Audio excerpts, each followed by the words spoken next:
Yo, there we go. I don't know why I'm having so much difficulty checking in. It looks so much better, man. Less grainy. Got my proud CSUB dad hat on right now. Got another one. Uh, Graduated from high school. She's starting her journey as an adult in life. So two down, one more to go. We on the show. It's your birthday.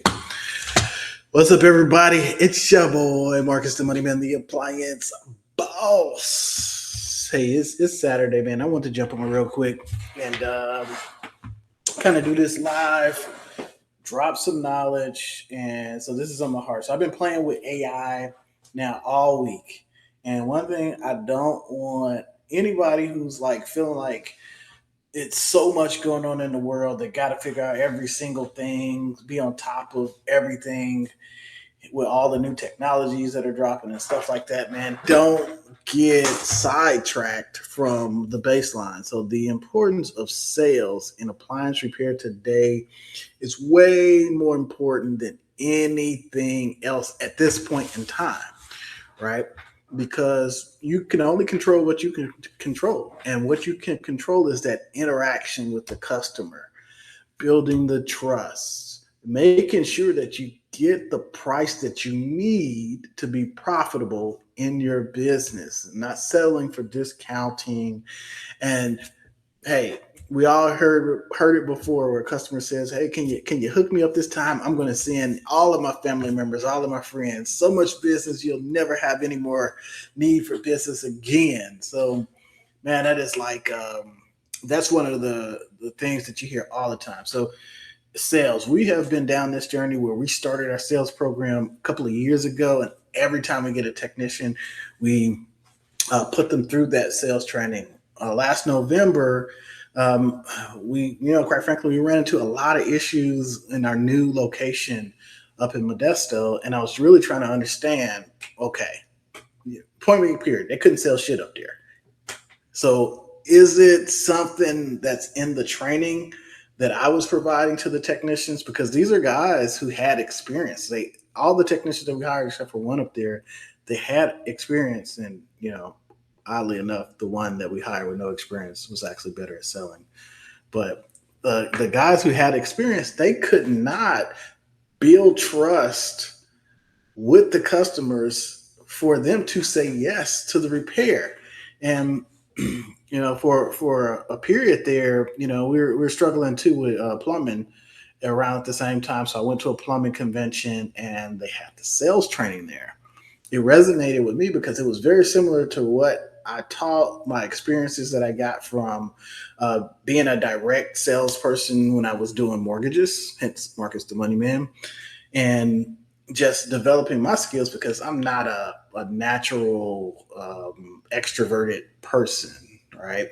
So over the years, I had to be able to build trust, position the product, and in this case, it's the service of getting things fixed in front of the customer and making it as simple as possible for them to understand what they're going to get, what the problem is, how fast it could be fixed, and again, how much they got to pay us to get it done.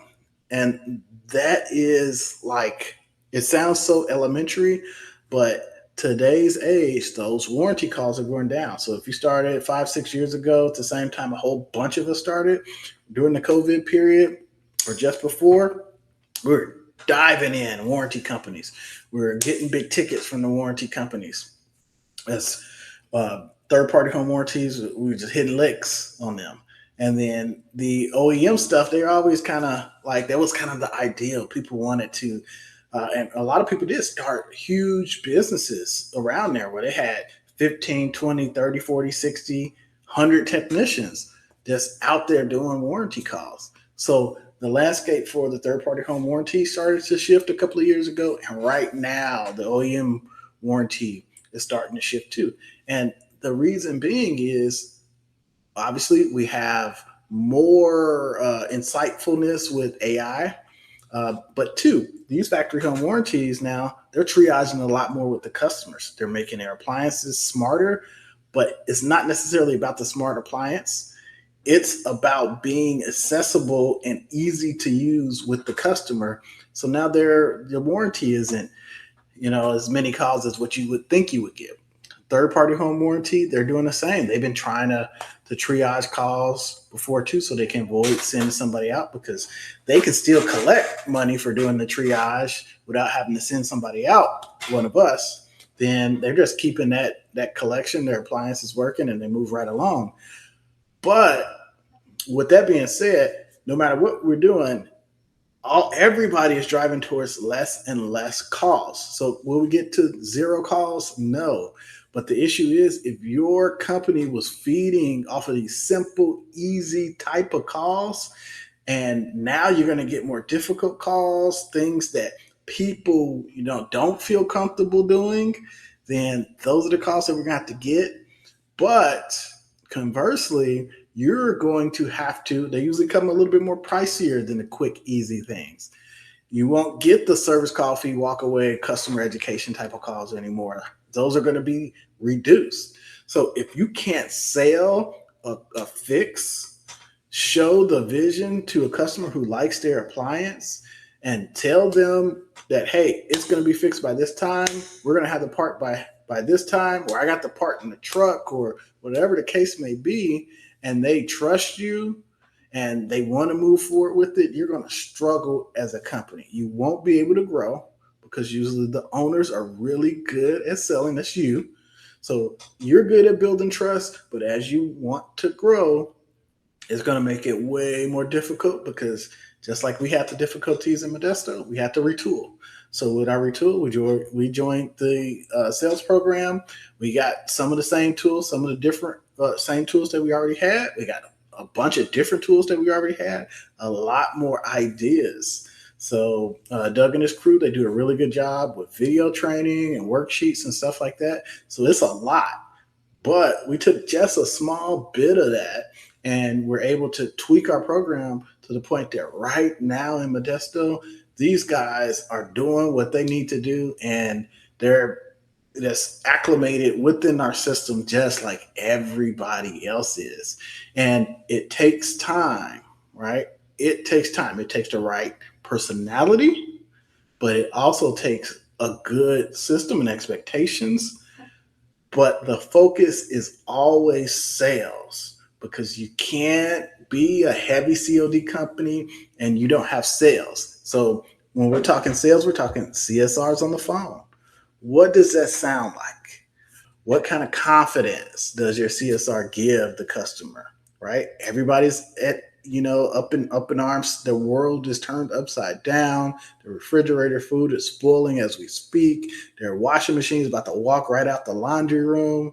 So you have to have a focus on that. So if you're hiring a CSR, and yes, you can show them how to book a call, but if they don't have a good formal sales process, then it's going to be a struggle. So fortunately for you guys, all of my sales programs is in this course. So if you're watching this video and you haven't went through the CSR sales script or any of the technician sales stuff in the sales domination, shame on you.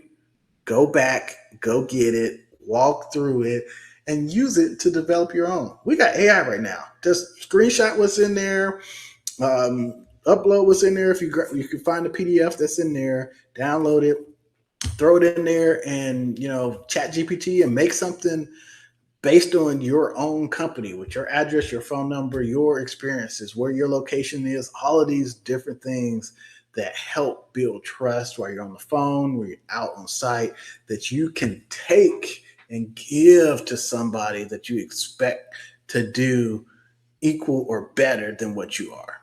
So that's the expectation.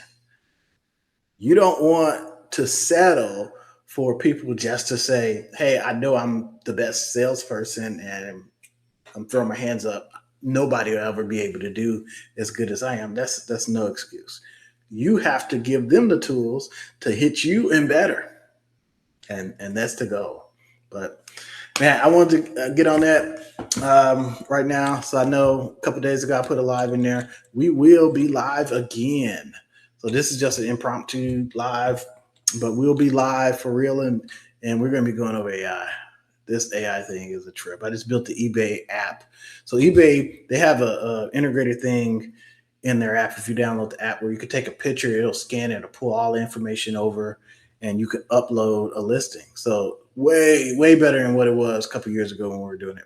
But um, what we were able to do is use. If you watched the other video, I said I wasn't going to do Victor. I ended up going with Victor, and I ended up using Victor as one of the tasks. I got all these parts, and my wife and my girls, they wanted to be able to, or I wanted them to be able to get them on eBay as quickly, as fast as possible. So one way was they all get an eBay account, they all get logins, and they upload, take pictures, and do that.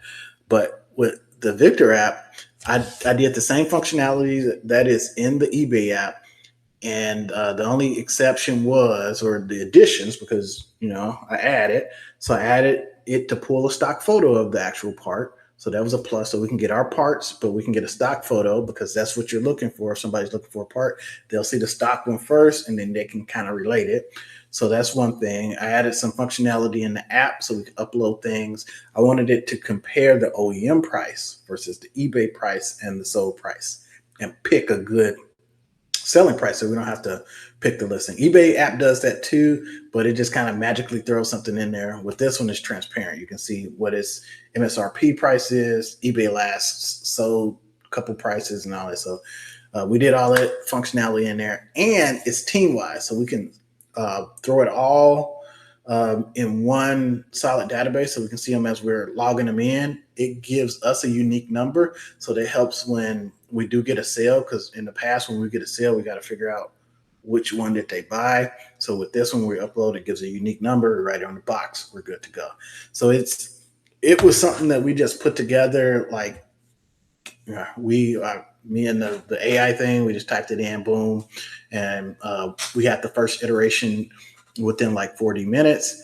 And then we start using it a little bit. And then this morning we tweaked it a little bit more, add some more stuff in there. We're good to go. So, but it's little things like that. The next thing that we're working on is our parts check-in app. So it's the same concept. We get a bunch of parts all the time, and it just takes so much time to check the part, check the receipt, log into the system, check it off as received, do all this. We're gonna automate this thing. I'm gonna create a little web app. We're gonna take a picture. It's gonna go in. It's gonna find it. It's gonna check the part in. It's gonna change all the stats. It's gonna text the customer once we have all the parts, and then go, and all from the web app. So it's a lot of things that you can do and that you can build. And man, we're getting creative. It's going on. But I'll see y'all later, man. Y'all take it easy. Peace.